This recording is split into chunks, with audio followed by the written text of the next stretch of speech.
Welcome to Detailer's Roadmap Cruise Control, helping you navigate the roadways of life, business, and everything in between. Hey guys, it's Kevin Davis from Detailer's Roadmap Cruise Control. This is episode number 4. I'm here with Kurt Felmar of Detail Solutions in Baltimore, Maryland, right? And Kurt is, we've been Facebook friends. I cheated. I looked it up, 2015. We've been Facebook friends. And so we've kind of been around the industry together. And Kurt runs an outstanding business. So, is really a great example of what all shops can do and can be over time. So, hey, Kurt, welcome. Thank you. You'll do a better job of kind of giving me a more extensive bio. And I know you're a little bit like me, this bio could last the entire time. So, but just share whatever you feel like, share whatever you want. And, fill me in. Absolutely. So first off, thanks for having me, man. It's great to officially meet. Like you said, we've been friends since 2015 on social media, but this is the first time that we've really actively done something together. And I was gonna say, I think I passed you at a few events in the past as well, but we just haven't had a chance to connect. But yeah, so my name's Kurt Felmar. I've been in this industry for going on, at this point, just shy of 20 years, 19 years. I've been in business at this point for 10 years. And, it's been Detail Solutions since then. And it's been something that's continued to grow, right? I mean, a lot of guys know that I've worked and continue to work in corporate America. I own and operate this shop, and I've got some great processes that keep this place running, but I couldn't do that without my awesome team. They bring my vision and my dream into fruition, and they actually, deliver the strategy, right? But we've continued to grow year over year. At this point, we've got 8 employees between full-time and contractual, and we're the one-stop shop that everyone's kind of trying to get after these days, right? Detailing, coating, PPF, tint, vinyl, all of that, we do it here in under one roof.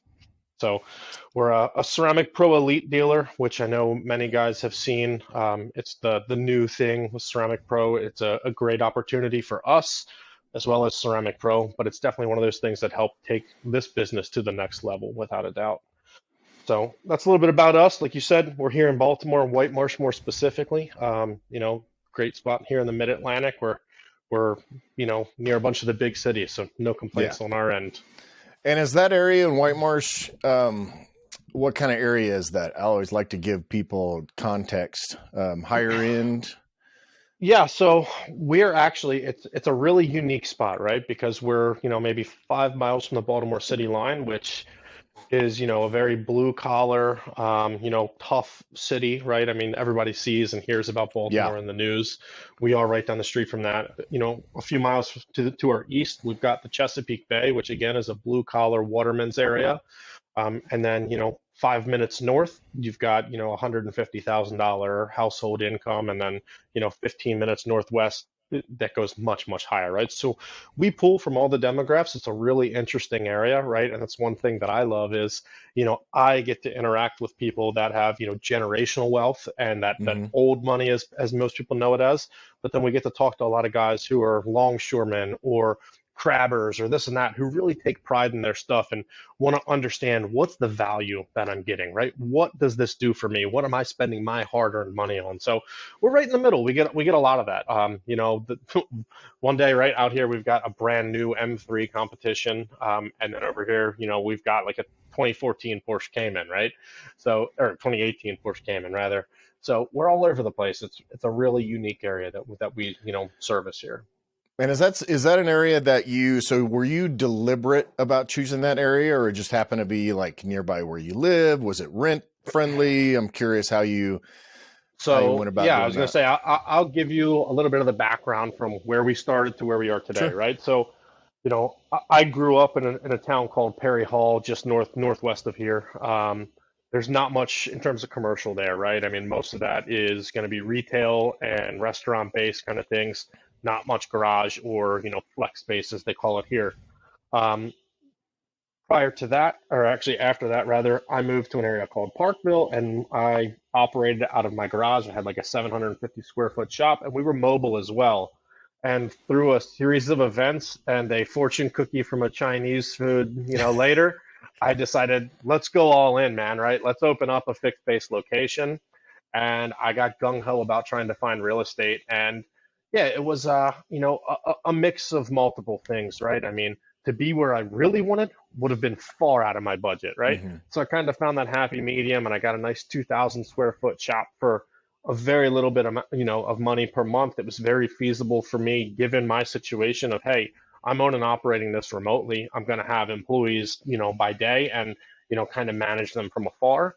And then we moved, about a mile across from us now to a bigger shop. And then we moved here about a year and a half ago. And here, like I said, we're in a great spot, right? We've built a really good niche community here where we've got the blue collar, we've got the white collar and the wealth, and we get everybody in. We can service everybody here where we are. And if you follow us on social media, you can see our shop. We've got an absolutely beautiful, like 6,500 square foot space here. We're an end unit. It's a really prominent feature here where we are. And, everybody knows the road. We're on Yellow Brick Road. So Nice. Everybody knows that from the Wizard of Oz, right? So it's, luck of the draw, but it was also semi-designed this way. I'd love to be in Perry Hall, like I said, where I'm from. I'm a homegrown guy. I was born and raised there. I live there again now. But again, real estate is at a premium there. So I can't quite compete to own something there just yet. And leasing isn't really an option there either. Yeah. And with that, if other than there's an emotional component to moving there, right? Because you said you want to be near your home and all that. Would the ROI be there? Yeah. So based on the numbers, I'm actually working with a commercial real estate company as well, right there. We're looking at things. I'm looking at opening a second location, whether it's here in Maryland, potentially down on the Maryland, Delaware beaches, or even in Florida, which is where I really want to go. But we're looking here too, just to see, what options and opportunities we have. The ROI is there. Should we be able to get what I'm looking for, right? There's that top side and that bottom side where that doesn't work. So it's, again, knowing your numbers, which, I can't stress that enough in this industry. Everybody needs to know their numbers. I've talked about that on other podcasts and talked about that with the Detailers Roadmap guys through and through. But there's that fine point where it absolutely has a great ROI, and we're not going to burst at the seams and be hurting or, be over capacity, quickly. Right. So walk me through. So here's the big thing in detailing, right, is to go from, I think what people want to do is go from where you were in your garage to where you are now and skip the 2 to 3 steps in between. Can you walk me through and give some advice on how that kind of proceeded, what you're looking at? And obviously knowing your numbers is a huge one. I did a Detailers Helper business video probably in like 2013 about, like, if you don't know your numbers, you don't know, I said jack, but you don't know shit if you don't know your numbers, basically, which is, I think, a plague in our industry. I think, Absolutely. People don't know how much their materials cost. They don't know how much their chemicals cost. They don't know, they don't know anything. Absolutely. I mean, guys who are on their own don't even know what their own labor rate is, right? I mean, that's a problem. So, or what it should be, right? Yeah. So, I mean, to go from where we were to where we are today, it was definitely a very strategic and goal-oriented thing, right? I mean, it wasn't we grew, let's grow again, right? Let's open more space. Let's get more space, this and that. It, for me, said, okay, let's draw a line in the sand, right? I need to do $10,000 a week, and then I need to add a head count, right? When I add a head count, I'm expecting that person to do 60 to 75% of what I do in terms of my efficiency. And there was a number for that, right? So at that point, it's $6,500 per week kind of thing, and then grow and grow and grow, right? And when we hit capacity within the 4 walls, it was the same thing. It was, okay, now I've got 2 or 3 people working for me, right? And there was numbers there. I don't remember them off the top of my head, right? Yeah. But, say, okay, through our space and what we have in the floor plan layout, we can now do, $22,000 a week, right? So we can't add any more headcount to knock that down, simply because we work 1 man per job. I don't put multiple people on a job. And once we hit that capacity, I said, all right, now, once we stayed there for a few weeks, months, whatever it was, I then said, all right, now we need to get bigger, right? We need more floor space. And we did exactly that. So I mean, there was a lot more to it than just the manpower side of things, right? Hmm. I mean, we went and we were doing marketing, we were doing events, we were doing, pay-per-click kind of things. We switched over to the detailer's roadmap, and bam, at that point in time, quite literally, and I say that, in jest, but we literally burst at the seams at that point, Mm, and that's why this shop kind of came to fruition as well, because we grew so much from a demand perspective. nice. Yeah, so I think that's the important point, and we talk about that I was in the corporate world for a long time too, but you essentially there's this whole dichotomy. It's like I really want this. I'm fairly certain that I can get there and grow, but I need to make sure what a lot of people miss is that component that you're saying. Okay, in order for me to do this, I need to make this amount of money to justify and pay for that extra person, or if you're a single operator, that rent or whatever. And I think that people don't really understand even how to do that, I think, for the No, most part. and that was one, right? I'm sure there's going to be a lot of people listening that are that owner operator. It's just you. You're a one-man band, and one of the biggest humps to get over, and I had to do it myself, right? And even worse because I wasn't working full time in the business, right? Hmm. But one of the things that you've got to do is once you get to a point where you're at capacity, right, and you look at hiring somebody else, stack aside a set of money, right? Say if I'm going to pay this person $20 an hour, set aside 3 months of that. When you hire somebody, you don't have to worry about them right up front producing because they're not going to, right? You're going to have to Right. train somebody. I'm of the mindset that training somebody without experience is the better option. It's just from what I've found in this industry.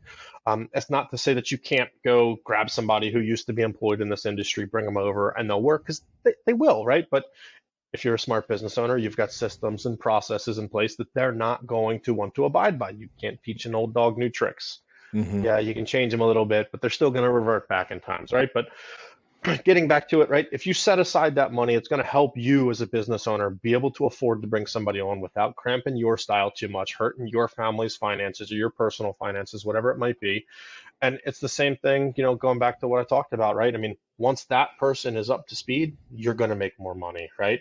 So, you spend probably what 4 to 8 weeks, let's be real, in this industry. You can get somebody doing your one steps, your general detailing, your entry level coatings in that time frame. But you put in that work, those 3 months that you set aside, you're not going to be losing that money without a doubt. And that's the thing, again, tracking their efficiencies as they continue, you'll be able to figure out what you can schedule and continue to increase that, and just move it on to employee number two, employee number three, right? And one of the other things, I'm sure a lot of people have read books, right? But it's, you know, I say this and it kind of comes off derogatory, right? But you need to give your employees the tasks that you don't want to do. And what I mean by that is it's not sweeping the trash, cleaning the bathroom, this and that. No, it's give them the jobs that take away from you doing what helps your business the most, right? In my case, that's people actually doing the work. In somebody else's case, that might mean answering phones, doing sales, following up, doing this and that, right?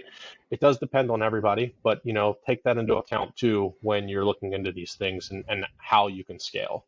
Yeah. Or if you have a skill set, if you're not like yourself, if you are, I mean, and this goes back to the E-Myth, right? The E-Myth revisited, which is technician versus, and Great book. dude, I mean, you couldn't get a better example of that book in the good way of what you're doing. I mean, but it is part of that, like you're hiring technicians. And so in order for you not to be a technician, then there's that balance as you grow, into that, especially from a single operator to your first employee and all that. But they need to be the technician, for the most part. Right. And you can figure out like if your specialty is doing advanced coatings, right? Like you guys are doing elite CP and, you've got some entry-level type coating, and then you have the fancy stuff that if it gets screwed up, they go to, with all Bad news those bears, you're coatings. fighting it. Yeah. Or, I've seen guys go to lunch and forget to wipe off a mirror and then spend the next 3 hours sanding that mirror, right? Like or hood, even worse, or whatever. So those guys, that's the kind of stuff that if you're still doing owner and technician stuff, those are the things that you need to concentrate on and let them do, vacuums, basics, one steps and all that. Cause I mean, I hate to say it, but Absolutely. at the end of the day, we're not curing cancer here, right? Like it's it's detailing can be an art, but it's also something that's very teachable, and most people can do. It's one of those things, right? I love going on the Facebook groups and seeing, years ago, you used to always see everybody holding the $100 bills with the "I'm a car washer," right? And I'm like, look, I get it. You want to put yourself above that, but at its core, we are, right? At Yeah. its core, we are. We provide a service that a lot of people need. So there's no need to knock that, right? There's absolutely no shame in what we do. But at its core, we are. Yeah, we go a little bit above and beyond that, or a lot of it above and beyond that, but still, right? There's no shame in what we do. And I own that. I give everybody here the joke, right? Like, hey, let's go wash some cars today. Yeah. And trust me, I mean, we don't even really do general details anymore. I mean, we pretty much just do coatings, PPF, tint, and vinyl. And 98% of our business is exactly that. I couldn't tell you the last time we did an interior detail or, anything other than a maintenance car wash, right? But, that's what we do, man. And we can definitely train people to do it without a doubt. Like I said, I mean, it's a lot easier than people realize too when you're trying to scale up, when you document and you build processes, even if it's just you. And even if it's just you, because otherwise you're going to be struggling to do that when you bring that person on, and it's not going to be easy for them to learn too. So do it in advance. It's another one. Yeah, those SOPs, standard operating procedures, right? And figuring out the efficiencies. And now I've touted for a while that you should be videotaping or I guess webcam or whatever you want to do now, your shop, even by yourself, and it'll let you see the inefficiencies and all that. I did a video because about Detailer's Helper, the tool belts, but Absolutely. I always get the feedback that, oh man, I use a cart. Well, I did a video of me doing my little Cobra, which is 13 feet long. And I showed that I saved 68 trips to the cart just by wearing the belt. And it ended up being like some ridiculous amount of numbers. So, and if the cart works, hours. Hours. So, see, and it could be whatever. It could be a hose that's in the wrong place. Could be a power outlet that's in the wrong place. You forget to pull your cart from the back to the middle of the car, right? And then you get in the rhythm and you just keep walking back to it. Might only be 5 steps, but you keep doing it. It's a great example. It's something that I'm dealing with here now. We crush it here, but we've definitely got a lack of efficiency in a lot of our processes. And, again, for those listening, you've heard me talk about I'm remote or, I don't necessarily work here. Well, May 12th, I'm giving myself a birthday gift. I'm leaving the corporate world and I'm going to be here full time starting May 15th. Nice. And I've let everybody on my team know that, hey, we're going to be making changes. We're going to get crap, efficient, boss is right? going to be here every day. Yeah.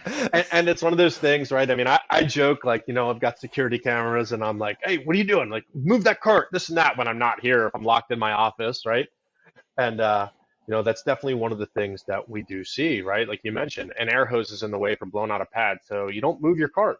And then, you do the rest of the side of that vehicle and you keep walking around to that back 3/4 panel. And you lose a lot of time, right? And then what happens when you walk over there instead of just grab what you need, you get distracted by this or by that. You look out the window because we've got, like I said, we're an engine unit, so we got all that. And we get to see, oh, what's happening out there, right? And yeah, I mean, you can turn a 2-3 hour polishing job into a 4-hour polishing job. And when you talk about efficiencies and time wasted, that's a lot, right? And that adds up. That happens over 4, 5, 6 employees a day. You're losing, a lot of, I don't want to just put it in terms of a business owner, but we're losing a lot of opportunity, whether it's profitability or not, whether it's making the new customer happy, we're losing the opportunity for that. Yeah. Yeah. Cause seconds become minutes, minutes become hours. And it's all, it doesn't seem like much, but it adds up. It adds up. Yeah. Quick. It is crazy that I think, and I think a lot of people just don't understand how to be efficient. Right. Like, I'm sure that you've done a ton of studies and you've looked through your processes, you've got SOPs and all that. Are you planning now? Do you guys run because a lot of shops now run the central hoses and central chemicals and all of that stuff that are near the cars. Are you guys looking at doing any of that? I'm interested because I've never run a shop like that. So, I'm interested whether or not that's something you've looked at, if it's something that doesn't make sense. Yeah, so we have a central filling station on the west end of the shop. And my shop is kind of broken up, right? We've got a dedicated wash area that's directly inside the bay. One of our handcuffs is we're 1 lane in, one lane out. We do have another bay in the back with a door, but it's a loading dock. So we haven't done Oh, so anything you with that. can't drive straight through. Correct. But with, again, we're, I don't want to say low volume because we do a lot here. But we're not in and out, right? Most cars, I Right. think we took 7 drop-offs this morning, and 3 of these are staying for a few days. The other 4 are gone either tomorrow or Wednesday morning, right? But on the west side, it comes in, so we do our compounding and polishing. Here in the middle, basically right outside my office, we've got more of the final polish or coating or light interiors, and then back here is more of our film, right? We've kind of got it broken up where on this side here where I am, it's more paint protection film, and the other side is vinyl and tint. And then we've got areas that are dedicated clean for coating and stuff like that too. Right. But on the west side, we've got a bottle fill station. We've got our utility sinks and things of that nature. That's basically where all the chemicals sit. Here in the middle, we've got our coating storage and some of the prep storage. Then it's all film on the back walls. I've got a laundry room as well, obviously, right? Air, admittedly, we've got 2 units with air hoses attached to both. Here, basically in the middle on the west side where all that polishing happens. We don't really use too much of that, back in the film area, and we try not to because we want to avoid disturbances, right? We don't want to blow up any dust, dirt, or anything like that. But I am interested in potentially doing some strategic, overhead drops in, what we call the correction bays. I don't think we're a good fit. We're pretty efficient from a chemical perspective here. And really you're not doing, much. 50 washes a day. So it's not like if your business was more wash oriented, it would probably make more sense. I have a few of those drops in my personal shop, and the airdrops I love those things. Yeah. Just because it keeps me from tripping over crap more than anything. But exactly that, and electrical, right? That's another one that we're looking at dropping into. We want to probably do 5 to 7. I'm already working with my electrician on that. To say, hey, this is where we want them. We want, the triple-headed outlets instead of just singles. And then, we've tried to outfit carts, like you mentioned. We've tried to outfit carts with an outlet strip on them. It just becomes a spaghetti mess when we do that. So we've strayed away from that. Carts are great for storage and certain things, and we love them for coating because it puts everything right where we need it. But, certain tasks, like you mentioned, right? I mean, shame on me. We're not using the detailer's helper, but I can definitely see the benefits of it, right? Especially like you said, when I'm watching, what's happening and where we're losing time, versus walking over here to go get this, or just hey, reach in my penguin pouch or my kangaroo pouch rather, right? I mean, you'd save so much time. But we can talk later about that. I'll give you more of a hard. I'll say a little bit harder on that, but no. I mean, that's awesome. I saw that I think I saw on Facebook you're hiring 4 more people. So you're doing all of that in-house, right? Like I think the model, and I don't think this is a bad model, but to start out by farming out or doing collaborative kind of stuff, but you're bringing everything in-house. You currently have everything in-house? So we've just had some turnover, and that's also why we're hiring 4 folks, right? This industry it's notorious for, especially certain pieces of it, for somebody coming in and then going and doing their own thing, right? Right. So we've had somebody come in, kind of rock and roll, and then say, I'm going to go start my own business. That's great. I'm super supportive of that, right? We know that's coming. So that's why we try and have succession planning, right? This one hit a little bit sooner, and we are absolutely crushed. So if anybody's listening out there and you're in the Maryland area or want to relocate, I currently need a vinyl guy, right? We've got like 6-7 weeks booked, and we don't have somebody. So if you're looking, hit us up, baltimoredetail.com. Go in there. We've got an application page, right? So we've been of the model before where I've subbed in 1099 certain things. But for the most part, in the last year, we've had everything in-house, except at this point, vinyl, right? So that's something that we're looking to bring back in-house. Currently, I am subbing that or, doing collaborative efforts with some guys in the industry to help out because, like I said, we're super booked with that. So we're looking to bring that in. And then the other stuff, right, it's really just growth. At this point, my PPF side of the house is held up by my detailing side because, we're pretty efficient in the film side. And detail and coatings, we just can't keep up, right? It takes us a little bit longer to do the corrections and the coatings than it does to lay a full front. And with the Right. Ceramic Pro system of the Ultimate Armors, right, as an elite dealer, we can sell that. We get a lot of interest. I mean, we were doing, 10 a week or so at any given week, five to 10 a week. And, you know, we're keeping up on the film side, not so much on the detailing side. So the Ultimate Armor is film and coating, right? Is that tell me what I saw that on your website. Correct. Explain what that is, because not everybody, and there's not. I mean, obviously you can build those packages, but I think CP, and obviously I used to work for a coating company. I'm familiar with pretty much all of them, but I think CP is the only one offering this as a complete package. Is that right or no? Yeah, that's correct. I'm sure somebody else out there can just slap something on and call it their own, right? Anybody, Joe Schmo's Detailing, I'm sure does that, and we've done it for years too. Who doesn't, right? I mean, Right. one of the most popular packages is a full front and a coating package, but Ceramic Pro took that to the next level when they started the whole Elite program.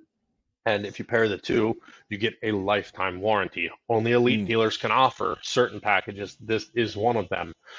And then they actually took it a step farther at SEMA when they released the Ion coatings and Ultimate Ion, and that's now what Ultimate Armor is. So you're getting a full front in the Kavacha coated self-healing film, and then you're coating everything, right, in the Ultimate Ion package. So it's a lifetime coating. Your wheels get coated, your glass gets coated, you get PPF and vinyl on the PPF and vinyl, and to my knowledge, they're the only ones with the true full lifetime exterior coating package on everything. Okay. It's been great for us because, number one, they market it, but number two, it's what people were already asking for, right? Mm-hmm. And, we get people, I have a 2024 Denali Ultimate right outside my office, and a guy called and said, hey, it's the first one in the state of Maryland. I want the best you got.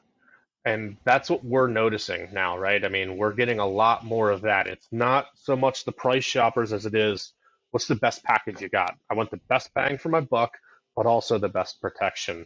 And it's a win-win for us because sure, I could sit here and sell this guy on a full body paint protection film at $12,000, but it's going to eat my shop up for a week and a half, right? It's a giant black truck. It's, going to have issues or redos, whether it's in the shop or something comes back a couple months later. Versus this case, right? I mean, we've got our processes down. It takes us 4 hours to 6 hours to do a full front, and it takes us six to 10 hours, right, to do the rest of the truck. So, bing, bang, boom, somebody's in and out, they get their new truck back and it's fully protected head to toe, front to back, and they get the best of the best. Yeah. And I think the irony is that people don't think it. So that's the kind of, we don't have sports cars out here because it's a terrible environment. I mean, I have one. Beautiful. If I want to have a car show, I just go get a chair and go sit in front of my car in my shop. But like that Denali is 140 grand. Is that what they're probably? I don't know what the ultimate package is. I know when I priced them out, we bought this Grand Cherokee because my wife, we have an older Denali, but she didn't want something that big. And I started pricing out some of those. I wanted the AT4, which is like the off-road version of that. But man, those people don't realize that you could probably buy a Porsche for the same or less money than you can some of these trucks. It was funny. I was just, scouring Facebook the other day, and I think I saw Adam Huber post something along the lines of like, people see my Audi and they're like, must be nice being rich, as they're driving in a brand new F-150 that cost $80,000, right? Yeah. Yeah, I have to imagine the price tag on this thing was somewhere around the six-figure mark, maybe 10,000 less. Depends, right? Some of these dealers are hitting crazy markups, especially on, the latest and greatest, being one of the first ones, to be sold in Maryland or the surrounding area. They may have marked it up. I don't know. But yeah, it's crazy right now how much trucks are going for. So around here, yeah, and that's another one, right? I was talking about blue collar, and that's the thing, right? I'm not one of those guys that wants to sit here and just do Ferraris, right? I can do one Ferrari a week and scale down and, go boast on the internet. And I got a TRD Camry, an old Porsche Cayman, a Ford Expedition, we got a Rivian, we got the Denali Ultimate, we got a brand new M3, we got an old Audi over there, right? I mean, we get everything, and that's the thing. Like, you're not hitting a home run on, puffing your chest out on the internet with everything you get. There's money in numbers, and trust me, there's a lot more of the Camrys, the Accords, the this and that online or on your streets than there is a Ferrari. So yeah, that's another one. I've always preached that, and I hope a lot of guys start to take that mindset. gets the ego about what you're working on and just work on what's in front of you. And I promise there's a lot more that you can do if you go after, a couple base hits versus, going for a grand slam every time. Yeah, and depending on what your market is, I mean, people are like, I would never work on anything but a supercar. Or I'm like, dude, you realize you just left like $250,000 on the table because you don't touch soccer mom trucks. Whether it's a Denali. I mean, it's just the amount of money that can be made out there, and interior work. And if that, depending on what your market looks like here, whenever I ran a shop, like 80% of our annual revenue was interior work, because you just like, we had snow since October, and it's now it's all sloppy and nasty. And so people just don't really do much, on the outsides. Yeah, it goes back to knowing your numbers. It's not just knowing your dollar amounts, but it's knowing what your customers have and what they want, right? If you went back and you looked at your packages sold, how much they sold for, so on and so forth, and you've got to look at your business and say, all right, am I an interior guy? Am I a detail guy? Am I a coating guy? What am I, right? And you can find a lot just by looking back at that retrospectively and understand what your business really is, right? There's no shame in doing certain things like you just mentioned, interiors, right? Some guys are fantastic, quick, super profitable. Me, not so much. Never have been, probably never will be. Again, it's not really my core business. But I had a gentleman walk in here a few days ago. I think it was last Monday, was it maybe? Another ceramic pro guy. He's mobile and fixed base, one-man band, and he basically said, I want to start doing more coatings. And I asked him, I was like, how much have you done?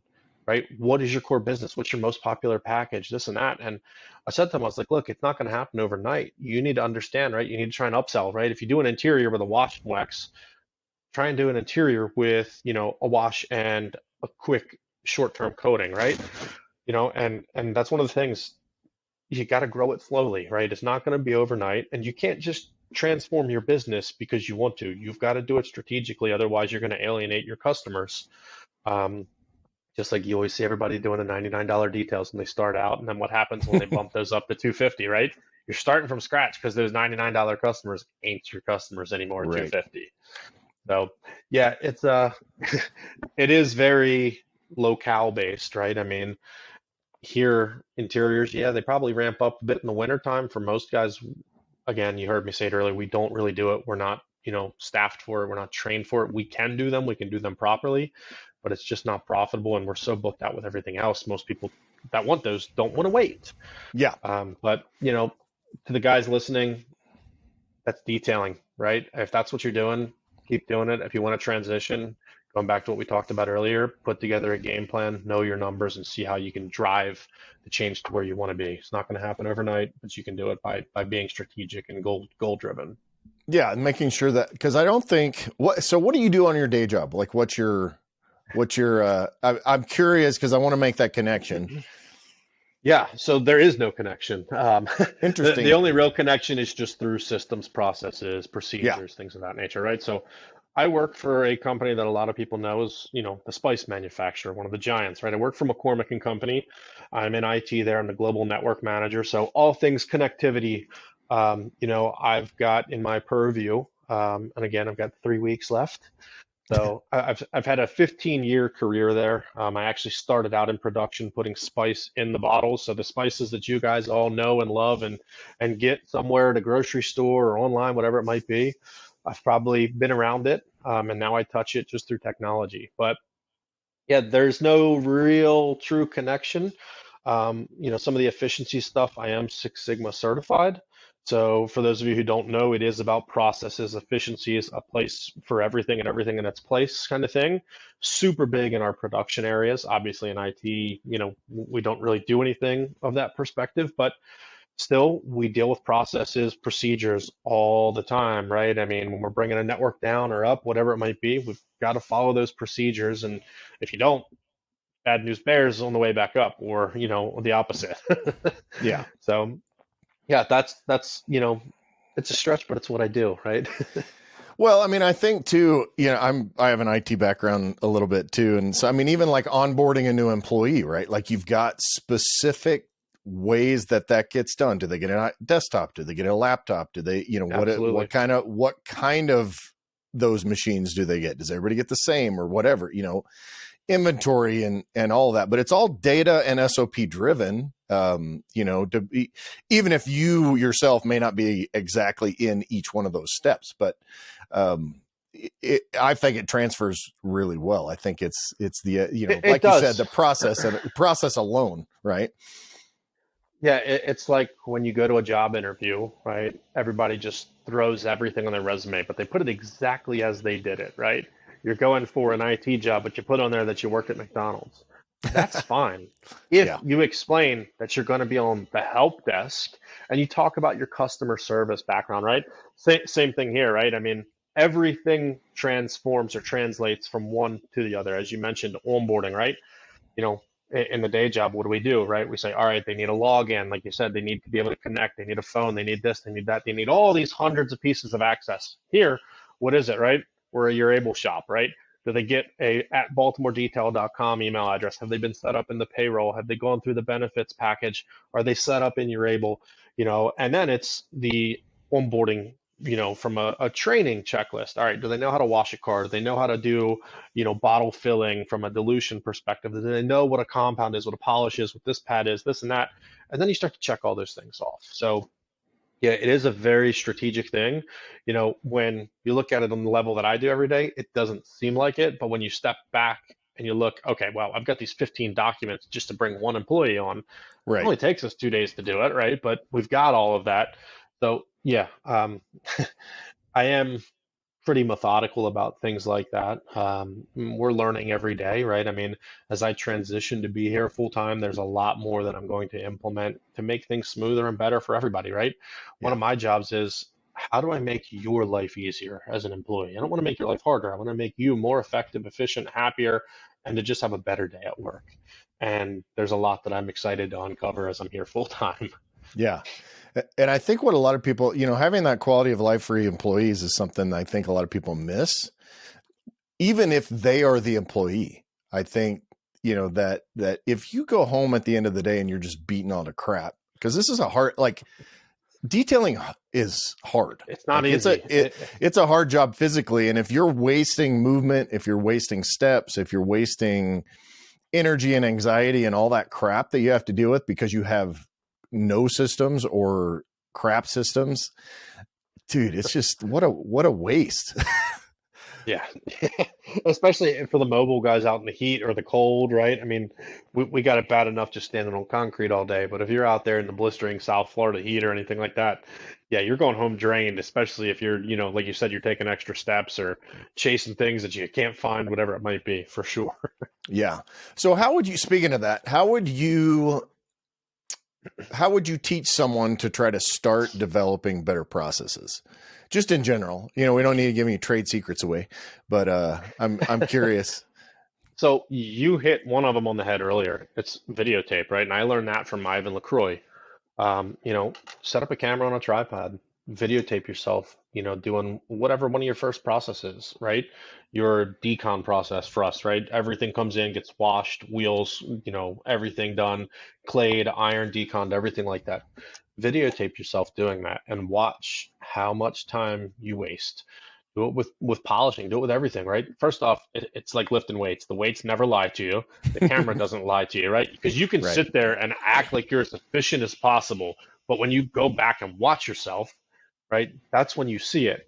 And if you've got somebody else in your shop, watch it with them, right? Because they'll point it out to you too, right? Because again, it's in our nature to try not to act like we've done something wrong. Right. Watch it with somebody else. You'll find the things that you're slacking on. And we talked about it earlier, right? The seconds become minutes, minutes become hours. And that's the God's honest truth. I mean, we watch and I can see a decon process take 30 minutes on this one, and the next one takes an hour. Then it comes down to 40 minutes, and then it's an hour and a half, and then it's 30 minutes, right? And it's because you watch people break the processes. They don't set up their workstation in advance, right? Taking 2 minutes to set something up before a 45-minute, decon process is nothing, especially if you're adding 20 minutes, 30 minutes by not having things where they need to be. Mm-hmm. But yeah, videotape yourself, especially, I always say chunk things, right? You don't want to try and solve world hunger all at once, right? How do you eat the elephant? One bite at a time, right? So take your top three processes, videotape them, do it once, twice, three times, whatever you need to, and then watch it back. See what you've done. Take notes, right? Whether you do it electronically on an iPad or you just take notes on pen and paper, take notes of what you've done and then figure out how to fix it, right? Maybe it's, you have this chemical on both sides of the car or all four sides of the car, whatever it is, or maybe you grab your detailer's helper and a cart, right? Maybe you need both and you just put them where they need to be. Set yourself up for success. And, number one, I guarantee you see improvements, not just in your time, but probably in your quality too. And if your quality goes up, I guarantee you, and your efficiency goes up, you're going to make a lot more money. So, yeah. Yeah. Yeah. I love, so that videotape's a big one. I love when I watch, I don't know if I haven't seen them in a while, but you remember those Instagram posts where guys are on their watch and it reads like 2 or 3 in the morning? Do you remember seeing those in the industry? Those drove me absolutely insane. Cause I'm like, where is your family, first of all? And why the hell are you at work at 3 in the morning unless there's a Concours the next day and this is a one-of-one Bugatti that needs to be polished tonight? That is one of those things that pardon my French, always chapped my ass, was watching these guys out there with the hustle culture and grind harder and this and that. Look, that's great, especially when you're starting out. I've been there before, right? I've been there before. I've worked the 18 hours. Sometimes you got to do it as a business owner, right? You know that. I know that. Sometimes you've always got to. But doing that on the regular is not a good thing. It's not a good thing. It means you don't have control over your business. It means you don't have control over your processes or your customers, whatever it might be, right? And yeah, I used to love seeing that, like you said. I mean, you see guys out here grinding. I've done it, right? I've done it. And some of it's to feed the ego. Oh, I'm so busy kind of thing, right? But no, I mean, guys, you got to find a work-life balance, not just for you. If you got employees, do it for them too. And, cutting down on your efficiencies or making yourself more efficient, your business more efficient will help out on that. Learning when to say no is a really important thing that a lot of people don't understand too. I'm guilty of it. My wife works here too. And she at first was super hungry and was like, "Oh yeah, we'll come meet you on Saturday. We don't work weekends here anymore, right?" Yeah. And she then called herself real quick. She's like, "No, we're not doing that anymore. Like, we're gonna have our time, whether it's for us, our family, our employees, families and all too. You've got to find that happy medium, that balance, and make it work." And sure, grinding, hustling, and all that, like the Gary V's and Grant Cardones, whoever, all the gurus, got a different take on them than most people. I'm not a big fan of that kind of stuff. I like to pay somebody to tell me things that I can just find intrinsically. But if you need it, that's great, right? That's great. But I'd strongly encourage you to find it internally. It'll go a lot farther than hearing from somebody else. But anyway, right? I mean, that stuff's all cool and dandy, but it's not repetitive. You're going to take a toll on yourself. You're going to take a toll on your family, your social life, whatever it might be, right? Get back to the basics and find what works for you, whether it's a 9 to 5, 5 days a week or 3 days a week, right? This is, it's an interesting industry where some guys do it for a lifestyle and other guys do it to try and make as much money as possible, but you got to find what works for you. Right. And I think a lot of that is fear-based, right? Like it's just, first of all, I've been in a ton of different industries and I've never seen an industry like detailing that's so focused on ego and in both ways, like whether it's, someone, and like we said earlier, it's like at the end of the day, it's like people give me such a hard time and they tell me I'm just a car washer. I'm like, well, what do you do all day? I wash cars. Yep. Dude, there's nothing wrong with washing cars. With it. Yeah, there's nothing wrong with that. And so the ego, but I think so much of it is fear-based. Like I can't go, I have to work 80 hours a week or else I'm not going to be able to get all the clients I want to get. Well, you're not going to be able to live a life, outside of it. And if you're 21 years old, don't have a relationship, don't have children and don't have a pet, do whatever you want. Work your 100 hours a week as you develop and build it. But if you're, if that's not something's got to give, right? Like absolutely. And I think it's important. I talk a lot about, and I'll probably talk about it on this podcast a million times, but this ideal customer and putting on your ideal customer hat. And you spoke to it earlier, knowing who your customers are. Like, you know exactly who your customers are. And interestingly enough, you have a kind of a dichotomy, because you have that old money, Ferrari guy. And then you have, a guy that does well, has to do well to be able to afford, a $5,000 coating package, but fits in a different category. Do you market differently, and approach those guys differently, or is it all kind of the same messaging? Yeah, so we do. We have a few different tiers depending on your zip code and income, right? And I work with a really great marketing agency. We've really nailed certain things down for social versus Google and things like that. And we're starting to get into some of the YouTube stuff as well now too. And that's the thing, right? Depending on where you are, how affluent the area is, you're going to see a different ad because we don't want to target the two the same, right? Right. Um, but yeah, in general, because Baltimore is such a blue collar town, a lot of the guys that do have that generational wealth are self-made, or their Hmm. family comes from a blue collar industry, right? So it's not like we're changing everything, right? We're changing the message a little bit, we're changing the imagery a little bit, but everybody here is, knuckles busted for the most part. They've got their time and they know right where they came from. They put their boots on in the morning kind of thing. So it's not like we're getting hoity-toity with some and then, Right. super dirty with the other one saying, hey, do you drink your Bud heavy? Or sorry, I probably shouldn't say that right now, right? But, do you do this and then you want to come home to a clean car? Well, we'll help you out kind of thing. It's not like that. The message is in general about the same. It's not too terribly different for who they are because our demographic is a very unique one here. Yeah. And it's interesting because I've lived through some of the changes here where you can see, some of the lower middle class families then became upper middle class and then upper class and kind of the pockets that people move into and how that's changed because I've been here my whole life and it's given me a leg up too with the marketing aspect of things Yeah. too because I can drop a pin and basically tell you exactly what's in that area, right? Mm. How much they make, what they do, or what their wives do, where their kids go to school, kind of thing. And I'm not talking about the public school, the private school kind of thing too, right? It's very niche here in this part of Baltimore where we are.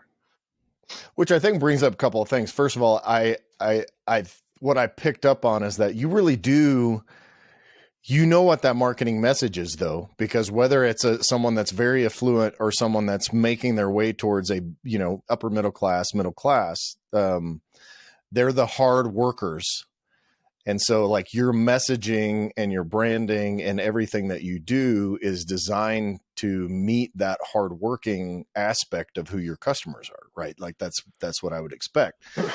And so it's not that you do customize it, but it's that core message, right? Like, who your customer is at their core. Like they're whether they work on, whether they're a day trader or they're crabber, they're still kind of have that core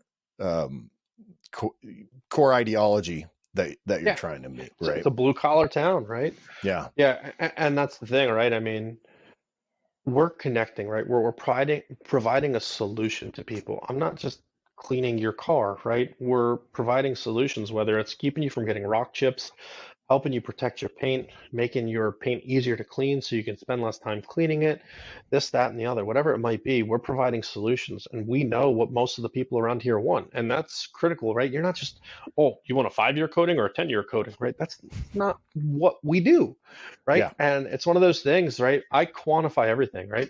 Kevin, what color's your car? How long are you keeping it? How do you drive it? Does it sit inside or outside? How often do you clean it? How do you clean it, right? What's important to you? Do you care about rock chips? Do you care about scratches? What is it, right? And it's conversational, right? That's the thing, right? You've got to know what irks your customer, what problems you're solving. It's not just, oh, you want a coating? Okay, I got a 2-year, 5-year, 10-year, right? Or whatever options you guys all offer, right? You've got to be able to talk to the customer and find the right solution for them. Otherwise, you just put wax on their car every month. It's probably might be more profitable to do that. In all seriousness, I think a lot of guys have forgotten that, right? I mean, if you go back and run your numbers, you'd be surprised. Yeah. And I mean, back in so I'm older than you by a lot, but back in the 90s, there was a thing that they really went through most big organizations called solution selling. And solution selling is exactly what you what you said. And, you know, a conversation may happen where it's like, what would it mean to you if you didn't have to, you know, I don't know, refresh your paint on your front end at the dealership every 2 years or whatever that is. So then there's a rock chip or whatever. But I think we have a culture in detailing to where, again, it's a lot of it's ego, but my Instagram as a detailer is 100% showing me just showing shiny cars with no text whatsoever. And so really what I'm doing is I have an Instagram built for other detailers. It's not built for customers. And a shiny car is okay, but there better be some messaging that explains like what you're talking about. Like what paint, it's identifying the pain points of the customer and then figuring out how you explain how you solve that pain point. Yeah, exactly. And that's one of the things that a lot of guys don't understand, right? I mean, most of the time when I see guys posting the show and shines, right? That's what we used to call That's them, what we right? The always show and call them. shines. Yeah. Show and shines. Customers don't give a damn about that, right? I Nope. mean, no offense, but for the most part, most of you guys could take a picture of a car that came in your shop before and after, and somebody's really not going to know too much of a difference, right? Right. Especially you could do a post being washed and then a post being coated, and most of those people aren't going to have a clue what you did or what looks different. Yeah, if you put a light on it, that's one thing, so on and so forth. But what your customers want to see is an interaction or a story, right? A before, during, after. They want to see you. They want to see your employees. They want to see people doing work. They connect with that. It builds trust, it builds rapport, and it makes them realize how much time and effort goes into some of these packages, right? Literally, if it's just a picture of you with a wash mitt in your hand doing something, that goes a lot farther than a nice, clean, shiny car under a light, right? I mean, sure, there's a time and place for those, right? I post them. Don't get it twisted. I have a photographer that comes in and Yeah. takes videos and pictures of every single car in here. And I also say, hey, I need video of things in progress. I need pictures of before and after, side by sides, 50/50s, right? Because we got to tell that story. And that's the thing, you know, a lot of guys, and I see Chris from the Detailers Roadmap doing a lot of these more graphic type posts, trying to help guys in the industry. Well, guess what? We're his customers. Our customers want to see the same thing, right? Right. Put text out there, explain what you're doing, explain the benefits of this or that, whatever it might be, right? Talk about what a polish actually does, show what a polish actually does, show what a coating actually does. Talk about the benefits of it, how it changes your, you know, maintenance of the vehicle as the end user. And that'll go a lot farther than just, here's a shiny car. We ceramic coated this. We've got 40 hours in it, right? Yeah. And people will like to see that. They'll respond a lot better. I guarantee you, if you start making posts like that on social media, you get more interactions, and that's quantifiable. You can go look at that if you know how to use social media the right way. Yeah. Guarantee you start to see an increase in those things. Yeah. First of all, stop putting how many hours it takes you to do anything on social media, for the love of God. Nobody cares. Because Nobody cares. and you're giving and it should be taking less time. And people like to say, well, I thought, what do you mean I can have my car back tomorrow afternoon? It's only been 27 hours, you know, that kind of thing. Right. That was one of the things that I learned from. I had Ivan LaCroix come to an efficiency training. I think it was He's the man. He's the man for that, for sure. He'll be back. I've got him coming back here in June, right? So that's the thing. Never stop training, right? We did it, Right. what, 4 years ago? We're doing it again. And that's the thing, right? But one of the things that I learned from him was, if, right, I'm just going to use his wash clay wax, wash clay seal package, right? Where he was getting those things down to like 30 minutes for people. And people were complaining, right? Well, I'm spending $150, $200 for that, and it only took you 30 minutes. It's like, yeah, you did, because, you know, I know what my value is. I know what the value is to you. How do you know I didn't have three people on it, right? Obviously, some of these guys are solo operators, and it's more apparent, but don't talk about those things. They don't care, right? No. They don't need to know. They shouldn't need to know. They shouldn't care. They're paying for a service, right? You don't, I mean, yeah, if your plumber charges you $2,000 and is gone in 5 minutes, that's one thing. But, you know, you're also not questioning what they did for the most Right. part, whether it's $800 or $1,000 in less than an hour. But in this industry, you can command the same if you get your processes right, for sure. And you can play with the perception of that too. Like, if just because the car's done at 4:55 doesn't mean they need to pick it up at 5 o'clock. I mean, maybe they need to pick it up the next morning at 10 a.m. Whatever. There's some different ways to do it, and again, it has to fit your market and your business model and all that. But Yeah, especially the guys out there in a one bay shop, right? Sometimes, yeah, you do need that out of there. Yeah. But yeah. Do you use tools like wheel jacks and stuff like that? Yeah, so I've got a scissor lift. We're working on getting a 4-post lift out here. And I'm going to get the 4-post lift with the cross support so that we can jack vehicles up on it as Right. well. And then we've got all the race ramps and things of that nature for doing PPF and some of the other jobs. We've had quick jacks in the past, so we've got all of it. Yeah. Yeah. If you happen to be in a shop that's relatively small and you need to kind of move things around or like stuff a vehicle in the corner, those foot action where they slide underneath the tire and they lift them up, and they're basically wheel dollies. Wheel dollies, yeah. Yeah. I use them. Freight. Yeah, they have them. Those ones, the ones that kind of pump up, are a little bit more expensive, but they're so fast. I use them for the Cobra to move it around. When I had my smaller shop, I stick them underneath, and then I can move it wherever I want it to be. And so if you have a smaller shop, but you have like an area that you can kind of shove a vehicle into, those things are perfect. And probably for a really nice set, $500 or $600. That's nothing in the grand scheme of things.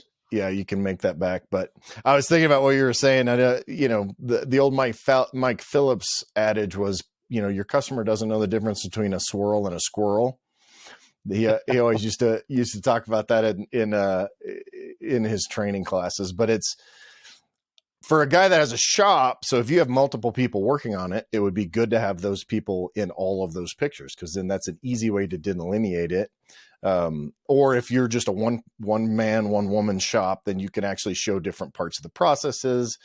Maybe you're polishing on the right side of the car or the left side of the car, or maybe you're on wheels or whatever. Just make sure it has variety when you're doing those photos. And dude, a tripod and an iPhone will get you as great a pictures as you need. Obviously you're set up with a professional photographer, and if you have that option, then that's great, because it'll be better quality. But you don't necessarily need that, right?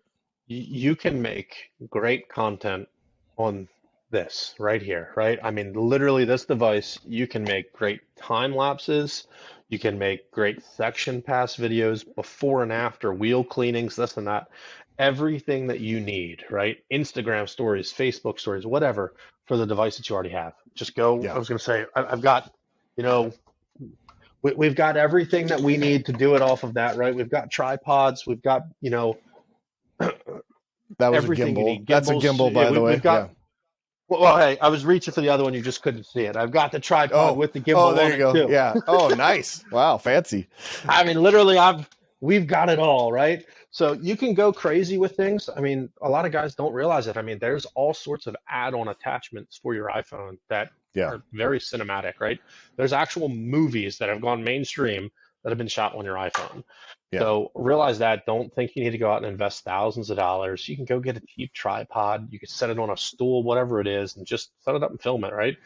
Yeah, get a couple of tripods, and then you get the little iPhone holders, which is what I use for time lapsing when I'm doing my stuff, and it's like, I mean, $50 for 2 tripods and 2 mounts, and then you can switch back and forth between them to get different angles, and it's not that compliment, and you need to figure that when you're talking about knowing your numbers, you need to figure that as part of your process, like that. If it takes 15 minutes a car to take photos, and you can use like Splice on your phone, which is a great video editor, and it'll actually pre-size for TikTok or YouTube Shorts or YouTube or whatever. There's tools like Sprout Social and AgriPulse and all these different social things that as a single operator, one of the things that's really hard, and even as a guy like me, I have 12 brands, so I've like 60 socials across all the platforms, which is stupid on my part. But, even if you just like, there are 9 major social media places you need to post. Instagram has 3 options. YouTube has 2 Yep. options. Facebook has 3 options, all of that. So look at these social platforms that allow you to do one-to-many. So you literally can go in and just, you do, Send it usually you have to, each. you have to tweak them a little bit because, Twitter's 280 characters and TikTok allows you 200 or whatever it is. But that will make it so much easier that at the end of the day, you can go in and just post those things to social as a single Absolutely. operator.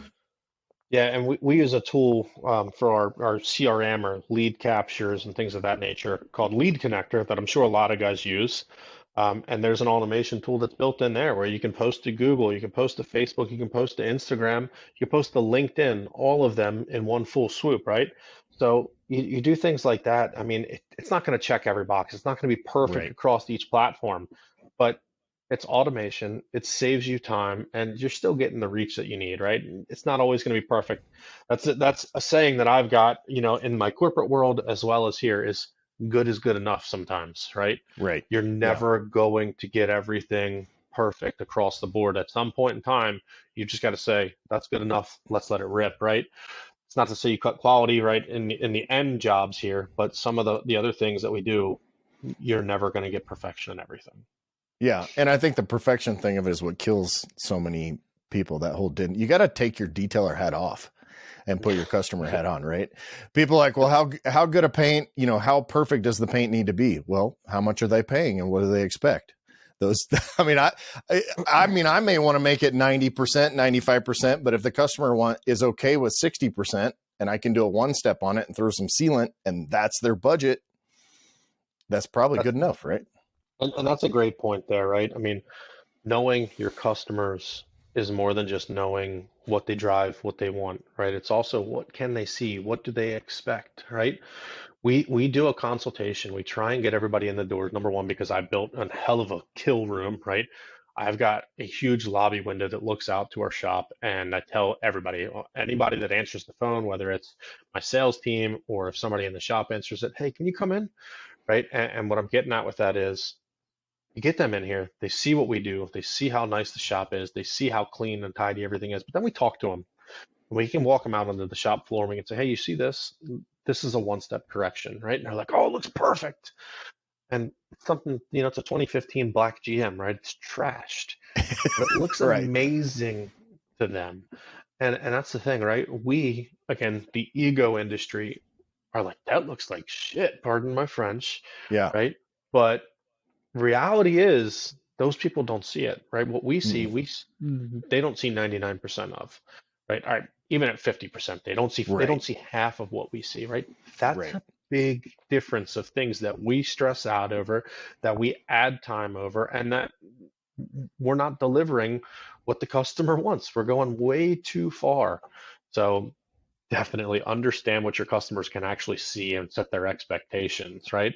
Yes, you're always going to have that customer that comes in with the white glove and checks the wheel well or checks underneath the seat rail or this and that. You're always going to have that. But a conversation, especially an in-person one, will set an expectation far better than just a text message, which I love, but I also want to encourage people to try and get away from at some point too. Yeah, those are expensive ego mistakes, is doing what your expectations are, not what their budget and their expectations are, right? I mean, Absolutely. the budget, because if you only have 4 hours to do the job and you spend 8, why do it? There's no reason.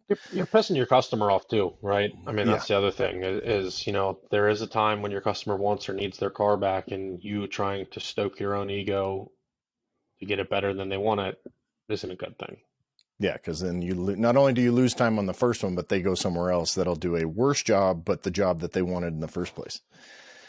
Yep. Right. Well, one thing I'm interested in, because I know a lot of people are like, oh, well, Kurt has a, 6-figure plus 7-figure business. I'm just this small operator, I don't, and kind of dismiss where you are because you have multiple employees, a big shop and all that. Speak to, obviously you started out that way, and not that it should be the goal of every small detailer out there to have a 7,000, 10,000 square foot shop with 15 employees. Doesn't have to be if that's not your gig, then don't don't go that way. But I'm sure there's some learning that you've done and ways that you think that these younger guys or guys starting out a second career or whatever, based on what you've learned along the way. Yeah. So the first thing that I want to say is find what works for you. And I say that because I've got a network of guys that are similar to myself. And one of the things that we joke about is, man, this Friday evening, I was sure thinking about how nice it would be to do one full front PPF, one coating per week in my home garage instead of dealing with all the headaches of this, that, and everything, right? So, yeah, most people look at operations like mine or like Jason Otterness and Adam Cotes and some of the other ones out there. There's plenty of them out there, right?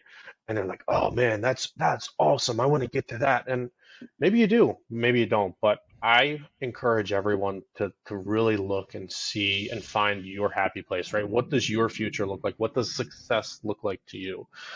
And one of the things, you asked, what have I learned is, you know, more money, more problems. And I don't mean more income, more problems. I mean, the bigger we get, the more that we sell, the more problems, right? Whether it's scheduling, whether it's employees, whether it's, inventory, this, that, right? Everything compounds and you get more headaches, but that does fall back on the employee side of things, right? Where you've got to put your people in the right place. And on top of that, the right person in the right place. Mm-hmm. So there's a lot of things that I've learned over the years. It's that number one, right? More money, more problems. Number two, for the right business, your shell is like a turtle shell. You will grow into it, right? A lot of guys are like, well, I'm really looking at going and getting a 2,000 square foot shop. I've only got 1,000 now. And I'm like, think about that, right? Because if you want to grow, you're going to fill that 2,000 really quick. So definitely understand things like that and realize, right, if you're the growing type, you'll fill it faster than you realize. And then the other one is that employees are not easy, right? I mean, you've got to understand that you're here to help them. You've got to understand that they're never going to be the same as you, right? I mean, I've got one of my best friends that works here and he loves this. And we're very different, right? The things that we do or we want to do and things like that. So everybody needs to understand that, right? I mean, employees are going to work very differently than you do. They're going to want different things than you do. And understand money isn't the only motivator of people, right? A lot of people think that, but it is not the case. You, as you scale up, will understand those things. And then the other one is the customer's not always right, right? I mean, I love that's it. Yep. it's a very blunt way of putting it, but they're not. And if you've been in business long enough, you understand what I'm going there. I don't need to quantify that too much. You definitely work for your customer and you do everything you can, but at some point in time, you've also got to put your foot down and again, set the expectations. Doing that Right. early on is your job. And if you don't, then you're going to be caught by the customer's always right. But you've got to understand the limits and help them understand the limits too, whether it's correction, whether it's an interior detail, whether it's a film install, whatever it is. Yeah. And then one of the other key things is, I did a podcast some time ago talking about growth and how to get there, right? Everybody wants growth, but until you have the systems, right, you cannot grow, whether that's processes, whether that's, the back end, right, for a lead funnel and how to follow up and how to close and how to actually get the workload in, right? If you're a single operator, you can't go spend $5,000 a month in marketing because then you're not going to be able to fulfill those requests. So understand those things. And strategy is the last one, right? I mean, your strategy is always going to change. I love people that set goals, but you need to understand, right? You've got, for me, I have 90-day goals. I have 6-month goals. I have year goals, 3-year goals, and 10-year goals. And I reset every 90 days on what they look like. Am I trending at 90 days to hit my 6-month goals? Do I need to change them? How about those 1-year goals? Do I need to change them, right? And it's one of those things that will help you as a business owner grow. It will help you understand your business and it will help you help your employees. Like I talked about, it's kind of a vicious cycle in my head of how these things work. Yeah. Yeah, that goal setting is important. There's a cool app called Goals Wizard, I think, that you can put on your phone and or iPad or whatever. But or if you're a paper person, then that works. And so, you do a lot of web stuff, right? Like your website, I think. So talk to me real quick. We're on Detailers Roadmap podcast, which we're not here to sell websites, but I am interested because I've actually owned a web development company since like 98. So, but I'm interested to see, because it seems like what I see in the industry is all I need is Facebook. All I do is Instagram. And again, their Instagram is 100% show and shine. But I don't know why I don't get more customers. The internet's no good for me because I never get any leads or whatever that is. So your website is your backbone, right? And guys don't want to admit that, but I'm telling you right now. And first off, I will preface this with, if anybody wants to talk about Detailers Roadmap, reach out to me. I think I was the first or one of the first customers. And Chris and I have had a great relationship, and I am more than happy to talk about the successes, some of the downfalls. There isn't many, but there's always pluses and minuses in every relationship and every partnership. So I'm happy to talk about that, and I'm happy to help you find out if it's a good fit for you. But anywho, there's guys out there that don't understand your website is your backbone, right? You're going to reach people that aren't on your social media, right? Just go look at your reach on everything you post. You're not hitting that many people.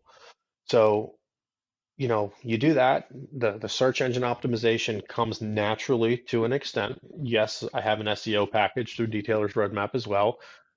Shout out, it's been a game changer. Thank you guys. I love you all, right? But having a good, professional, clean website that gets the point across, that builds your value, and again, builds your relationship and rapport with your customers, it's one of the best things you can do, right? Your online presence is the most important thing that you have these days, right? If you want to get people in the door, that's what you need. Then your presence when they get in that door is equally as important, but you need to get them there first. Yeah. And Gary Vee is insane because he tells you need to do 15 posts a day across every network, but you really do have to have an online presence from the web, Google Business, all the major socials. You kind of need to be in most of them. Again, ideal customer, right? If your customer is, not on TikTok at all, and you can look at the demographics and kind of see who's out there, but then that may not be for you, or it may maybe it gets one customer. And if you're using an aggregator software, then you don't have to even go on. Yeah, you don't even have to go on TikTok, which I don't recommend, honestly, because it's a soul-sucking time black hole. I've got other reasons for staying off of it, right? As an IT professional, there's a lot of things that I don't like about it. I understand there's a lot of good for certain people on there. I don't like it. I do not have it.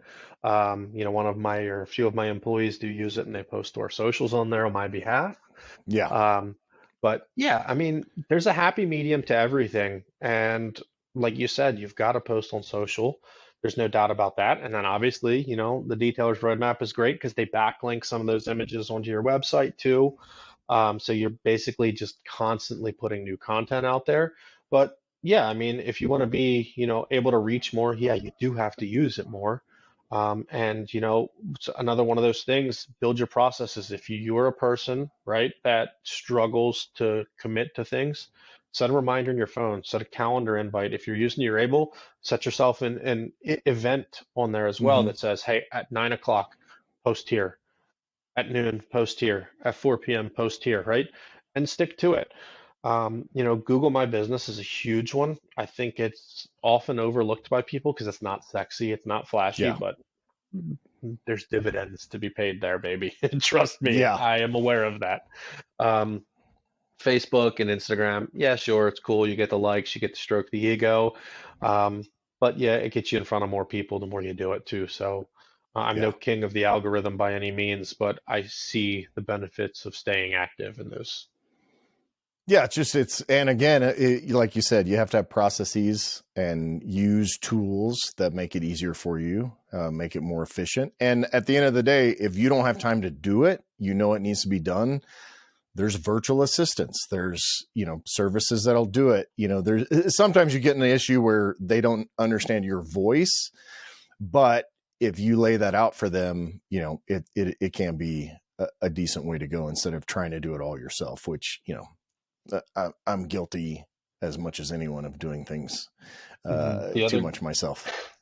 The other great thing is the tools that allow you to schedule those, right? I mean, Yeah. that an hour or 2 hours once a week to say, all right, post these on this day, these on this day. Anything is better, right? Incremental improvement is huge improvement over what you're doing today. So don't forget that, right? Gary Vee says, 2,000 a day. He's crazy, right? We're sitting here talking about a couple a day, right? If you're doing one a week, Yeah. make it two a week. You do Hmm. two a week, make it three a week, right? Make small improvements, right? And it will pay dividends in the long run for you. Right. That's awesome. Well, I think that's a good place to wrap it up. I think that, I mean, dude, you are kind of, my hero as far as running a shop. There's other guys that are the same way. Jason is a good one. I mean, to be able to look at what you've built over time is something to emulate. If that's what you want, like you said, if that fits what your goal is. I come from a corporate environment where I missed the first 6 months of my daughter's life because I was so driven in the corporate world. I traveled 6 days a week.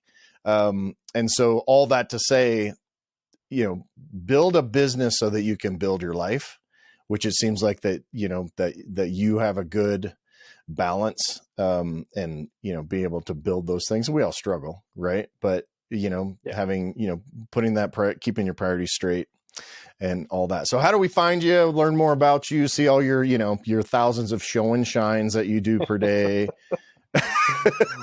Admittedly, I stay pretty low key on most social media, right? But you can find us, me personally, Kurt W. Felmar on Facebook. And then, you can find the business Detail Solutions / Ceramic Pro White Marsh on Facebook. I think it's Detail Solutions MD on Instagram. Same thing on YouTube. So you can find us on there. And again, for anybody that wants to reach out, I know I do stay low key, but if you're in the Mid-Atlantic and you want to come stop by the shop, talk to me, reach out to me online, or just swing in, right? Monday through Friday, especially after May 12th. I'll be here every day. I promise you that. Nice. But, I'm always here. Not I'm on always Saturday and Sunday though. correct, Monday through Friday, right? Work-life balance. But no, I'm always here to help. And there's a lot of guys in the industry that I've connected with and we stay close, right? I mean, I've helped some guys through tough times, through good times, whatever it might be. And I do the same, right? We all need somebody to lean on to bounce ideas off of. And I'm always here. My door's always open. Phone's always on. I might not respond right away, but I promise you I'll get back to you.